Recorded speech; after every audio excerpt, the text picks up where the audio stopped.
네, 안녕하십니까. 연율입니다. 오늘은 부동산 화재 건이 한 건 말씀드리겠습니다. 우리가 통상 분양권 전매를 하고 나면 뭐 권리 관계가 이제 완전히 소멸되는 거죠.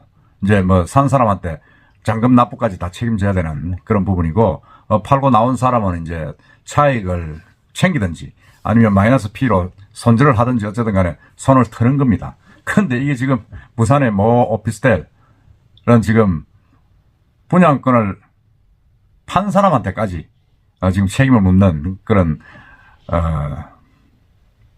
법정 뭐라 그럽니까? 뭐 소송까지는 안 갔습니다만 책임 문제가 불거지는 그런 일이 생겼습니다. 그건 한번 이야기 드려보겠습니다. 마이너스 B가 붙은 오피스텔 분양권 처분을 성공해가지고 다행이다 생각했는데, 그 분양권을 사간 사람이 이제 잔금을 안 내고 있다. 이래가지고 이제 건설사가 이제 대행 로펌까지 붙여가지고 잔금 납부에 대한 연대 책임을 지라, 지금 이렇게 나오고 있다는 이야기입니다.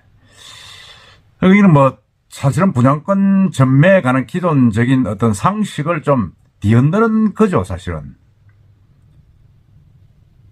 그러니까 전매를 하면 전매 매수자가 잔금 납부든 분양대금 모든 걸 책임을 져야 되는데, 이건 이제 전매한 사람한테까지 책임을 묻는 묘한 그런 겁니다. 근데 이게 가능한가? 근데 사실은 또 계약서에는 또 책임을 지게끔 조금 한 문구 하나 들어가 있습니다. 그게 어디냐면, 이제 문제 오피스텔은 이제 부동산 호황기 2020년 부산시 남구문현동에서 분양한 부산국제금융센터 퀸즈 W 아파트 256가구와 오피스텔 192실로 구성하는 주상복합단지입니다. 주복이죠. 주복인데, 이게 이제 부산에 기반을 둔 중소업체 대성문에서 시공을 다 맡았습니다. 뭐 완전히 그때는 지금 몇 대 몇입니까? 완전히 아파트 평균 청약률이 50대 1, 오피스텔 최고 청약률은 21.8대 1 기록해가지고 완전히 뭐 난리도 아니었죠. 그때는 부동산 좀 좋을 때였으니까요. 근데 이제 그게 이제 이 오피스텔 분양가는 뭐 제가 써놨습니다만 한 2억 2천에서 2억 3천, 뭐 그런 3억 6천에서 3억 9천, 뭐 이렇게 아파트는 4억 9천에서 5억 이렇게 이제 정도 시세를 했는데, 그 다음에 이제 이게 21년, 22년 쭉 들어오면서 부동산 시장이 침체되니까 이 오피스텔 이제 분양권에 마이너스 P가 붙기 시작한 겁니다. 떨어지기 시작했죠. 그러니까 기존 분양자들이 너도 나도 이제 분양권 전매에 나섰습니다. 지금보다 더 떨어지기 전에 빨리 손절하자. 그래가지고 좀 팔고 나오는데, 현재 온라인상에는 부동산 중개 사이트에 주택형마다 마이너스 프리미엄이 적게는 2천에서 3천만 원, 많게는 5천에서 8천까지 붙어 있습니다. 뭐 엄청나게 떨어진 거죠. 엄청나게 떨어졌는데, 근데 이제 이걸 오피스텔 분양권을 이제 전매한 최초 수분양들이 전매한 사람들은 뭐 이제 완전히 이제 이게 뭐 손 틀었다, 손절을 하고 이제 빠져나왔으니까 이제 속 시원하다 그러던 차이에, 이게 대성문 측에서 이제 이 최초 수분양자들에게 이게 이제 전매를 했는데 전매를 산 사람이 잔금을 내지 않는다. 분양권을 사간 매수자가 아직 잔금을 내지 않고 있다 이러면서 계약서에 따라서 이 잔금 납부에 대한 연대 책임을 져야 한다는 내용 증명을 발송한 게 된 겁니다. 최근에. 그리고 그 법률 대리인 변호사는 국내 최고 로펌인 김현장입니다. 그러니까 이걸 받는 사람들은 얼마나 놀랐겠습니까? 자기는 뭐 손절하고 손털어덕 하고 있는 판인데 다시 이제 잔금이 납부 안 됐으니까 책임지라, 연대 책임을 져라는 이제 이 내용 증명이 날라왔으니까 말이죠.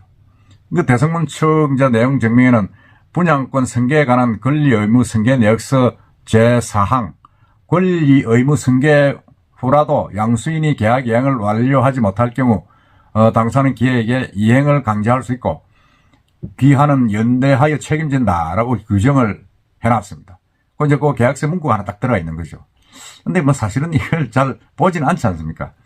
즉 분양권 매수자들이 분양 대금을 납부하지 않고 있는 데 대해서 이제 최초 수분양들이 연대로 책임을 져야 된다는 그런 조항이고 이제 채무 불이행으로 법적 조치를 취할 수도 있다는 그런 내용입니다. 자, 이게 좀 어떻게 보면 좀 황당하죠, 이게. 지금 현재 이제 내용 증명을 받아본 수분양자들 한 10여 명에서 한 20, 30명 정도 될 것이라 이렇게 추산을 하고 있습니다. 이건 이제 제보를 한 이 퀸즈 오피스텔 83평방미터를 분양받았다가 이제 지난해 10월 불과 얼마 안 됐죠. 5,200만 원 정도 손해를 본고 이제 분양권을 전매를 했다고 밝힌 A씨는 분양권 전매할 때 매수자들에게 확실하게 권리 의무 승계를 했고 매수자들이 중도금 대출까지 정상적으로 받은 사실도 확인했다. 그런데도 건설사가 분양할 때 설명조차 듣지 못한 계약 문구를 덜미기면서 잔금 납부에 연대 책임자라니 황당하고 억울하다. 지금 그렇게 이야기를 하고 있습니다. 그러면 이런 건 분양받을 때 건설사가 잘 이렇게 설명을 안 하죠. 그냥 전매도 됩니다. 전매해가지고 뭐 또 팔아 넘겨주겠습니다. 뭐 이렇게 이야기하지. 전매했는데 전매해가지고 산 사람이 잔금을 다 치르지 않으면 책임져야 된다. 이 소리가 안 나지 않습니까? 그 내용 증명을 받은 수분양자들, 최초 분양자들은 매수인이 정확히 어떤 사람인지도 사실 모르죠. 모르고 또 연락도 두절이 되고 이렇게 되면 어떻게 하느냐 이거죠. 매수를 물건을 이제 전매를 해가지고 손 털었는데 그리고 상대방이 계약할 때만 얼굴 보고 금액 주고 다 서류장에 정리를 했는데 이 사람이 어디 간지도 모르고 있으니까 참 이게 황당한 거죠. 황당하게 된 겁니다. 그러니까 이제 이게 대성문 측에서도 사실은 이제 분양권 전매가 많아진 겁니다. 많아지기도 하다 보니까 이게 이제 이런 거래가 이제 부가가치 환급을 노린 사기 거래로 추정돼가지고 매수자뿐만 아니라 수분양자들도 책임을 져야 된다 하는 그런 내용 문서를 보냈다. 그런 이야기를 하고 있습니다. 현행법상 부가세 환급 관계를 보면 이 주거용이 아닌 오피스텔 상가 등은 수익형 부동산에는 건물분의 10%에 해당하는 부가세가 붙습니다. 임대사업자일 경우 계약금, 중도금, 잔금을 매해차마다 환급을 받을 수 있는데 이 점을 겨냥해가지고 오피스텔 수분양자가 분양권을 빠르게 매도하고자 할 경우에는 이제 매수자 요인책으로 부가세 환급 조건을 제시하긴 합니다. 내가 받은 부가세는 이만 되는데 내가 돌려줄게. 그렇게 이야기를 합니다. 그렇게 이야기를 하고 또 이제 빨리 팔라 그러면 빨리 그렇게 이야기를 하기도 하면서 손을 트는 거죠. 트는 건데 그러니까 부가세는 돌려주면서 이제 그 차익을 받아먹는 거죠. 받아먹는 건데 이런 경우에 잔금 미납부한 분양 매수자들은 어디 간지 모르고 지금 뭐 잔금은 계속 납부가 안 되니까 건설사도 황당한 거죠. 자기는 잔금을 받아야 되는데. 그래서 대성문 관계자들 조사에 의하면 이 분양권 매수자들이 주로 수도권, 대구 등에서 이제 사는 사람들이고 부산 지역 사람이 아니다는 겁니다. 아니기 때문에 이걸 어떻게 해야 되느냐. 일종의 사기, 부가세 환급을 노린 사기 거래라고 판단할 수도 있다. 이렇게 이야기합니다. 매도인 측도 여기에 공모했을 가능성이 있다. 그 매도인과 매수자가 짜고 이 부가세 환급을 하기 위해서 받아먹고는 주거부정으로 도망가 버렸다는 거죠.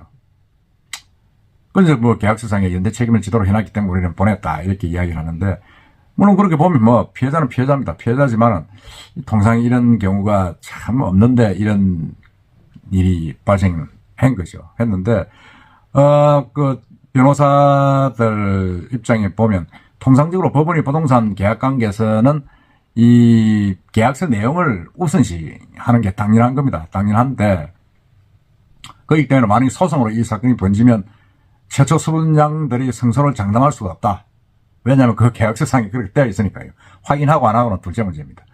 하지만 건설사가 이미 분양권을 매도한 사람에게까지 잔금 납부 의무를 지우는 일은 드물다. 뭐 관행이었으니까. 이 건설 부동산의 관행이었는데 이 사람들 분양권 매수한 사람이 주거부정이고 어디 간지 모르고 그렇게 되면 매도한 사람에게 잔금 납부 의무를 가져야 된다 하는 경우는 관행상 거의 드물고 현실적으로 어렵기 때문에 조금 이 재판에 가서도 애매하다. 좀 그렇게 이야기를 하고 있습니다. 참 이게 제가 왜 이런 말씀을 드리냐면 제가 봐도 이게 좀 황당해스럽습니다. 우리가 전매를 많이 하지 않습니까? 전매 기간이 지나면 이 마이너스 피 붙는 경우는 별로 없습니다. 다 플러스가 돼가지고 그 차익을 남기고 전매를 하고 뭐 그렇게 해가지고 또 소유권이 돌고 2차, 3차 전매도 하기도 하지 않습니까? 하는데 지금 이게 이제 마이너스 P가 되다 보니까 이제 뭐 손해를 받고, 물론 산 사람 입장에서는 그 분양권을 산 사람 입장에서 판 사람은 수천만 원의 마이너스 P를 보고 팔았고, 이 산 사람 또 사실은 또 계속 가격이 떨어지니까 마이너스 손해를 보지 않습니까? 그런데도 뭐 하여튼 샀기 때문에 잔금을 내야 되는데 잔금을 안 치르고 사라져버리면 그럼 어떻게 하느냐. 참 이 퀸즈가 2020년 할 때만 해도 참 대단한 선풍적인 인기를 끌었던 주산복합이었는데, 지금 이게 이제 뭐 오피스텔이 이제 엉망이 되고 하니까, 경기가 떨어지고 하니까 이런 일이 생기는 겁니다. 그렇기 때문에 여러분들도 이 전매를 할 때는 그 계약서를 한번 확인해 보시길 바랍니다. 만일 이 사람이 사는 사람이 잔금을 안 냈을 경우에 매도자가 책임을 지게끔 되어 있는지 한번 확인하고 이 전매를 해야 되겠다, 팔아야 되겠다는 그런 생각이 듭니다. 야, 요즘 부동산 경기가 어렵다 보니까 뭐 이런 경우도 생기는 것 같습니다. 그렇지만은 이 매도자도 참 억울하고 건설사도 황당하고, 이 매수자는 뭐 사기꾼일 수도 있다는 그런 생각도 드는데, 어쨌든 이 현상이 지금 부산에서 발생하고 있습니다. 비단 이건 여기뿐만 아니고 다른 데도 발생할 수 있기 때문에 여러분들도 조심해서 한번 그런 매도할 때 신경을 써보시기 바랍니다. 하여튼 이 사안에 대해서 여러분들 생각은 어떻습니까? 이상입니다.